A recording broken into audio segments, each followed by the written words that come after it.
अब लिगल कुरा भएपछि लिगल त डिलले त खारिज गर्न एउटा कुरा मलाई भन्नु त अदालतमा गएर कि अदालत मेडिकलको बारेमा थाहा छैन नियम कानुन त बनाउने तपाईहरुले हो नि संविधान त संशोधन हुन्छ भने तपाईको नियम कानुन किन संशोधन हुँदैन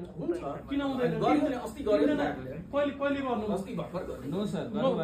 एकेडेमिक काउन्सिल पठाएको छु स्टुडेन्टहरु म त सुसाइड गरेर त एन्टी डिप्रेसनको औषधि देखाइरहेछ अनि तपाई कति मजाले बोलिरहनु भएको कति मजाले बोलिरहनु शिक्षा हो मेडिकल र नन मेडिकल सँग जोडेर नै हैन सर मैले भन्न खोजेको मेडिकल सम्बन्धी हो भने सर क्यू जस्तै ब्यारियर लगाइदिनुस् न त ट्युबको कपी गर्ने हो हैन सर ट्युबको कसरी कपी गर्ने अनि तपाईले त्यो कुरा गर्नु पर्यो नि ट्युबलाई आफ्नो नियम कानुन बनाउने आफ्नो अधिकार छ हैन सर छ त्यही भनेको नियम कानुन बनाउने आधार छ हैन सर त्यसो त एम्स को किन म युज गर्ने एम्स पनि त चान्समा खारिज छ त छैन सर खारिज त्यही त्यो अहिले अपडेट गरेछ त्यो तपाईहरुले देखाउनु भएन सर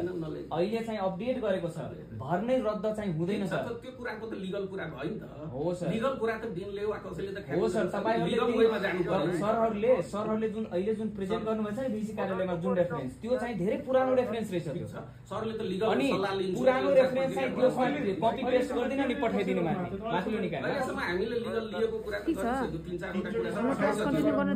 नो सर यस्तो कुरा छ ब्यारियरको विषयमा 3 वटा सब अदालतकै मुद्दाहरु हुन्छ हैन सर फेरि सर यो कुरालाई अर्को तिर्न नै गाह्रो अदालत भनेको चीज के हो बुझौं अदालतले के गर्ने भन्दाखेरि नियम पालना गराउने अदालतले निर्देशन दिने हैन यदि तपाईलाई कुनै अदालतको निर्णयले रोकिरहेछ भने सर त्यो निर्देशन दिनु यही कुराहरु पनि राख्ने कुरा छ म त्यहाँ जान 11:30 बजेदेखि मिटिङ हो है यही कुराहरु यिनीहरु शिक्षा सम्बन्धी रिलेटेड कुराहरुको मिटिङ थियो त्यो चाहिँ अब ओभरनाइट जाउँ न सर त्यही जाउँ सर त्यही पनि जान्छ हामी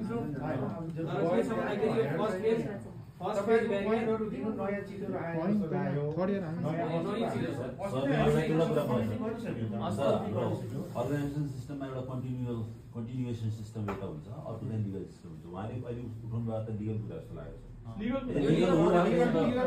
लिगल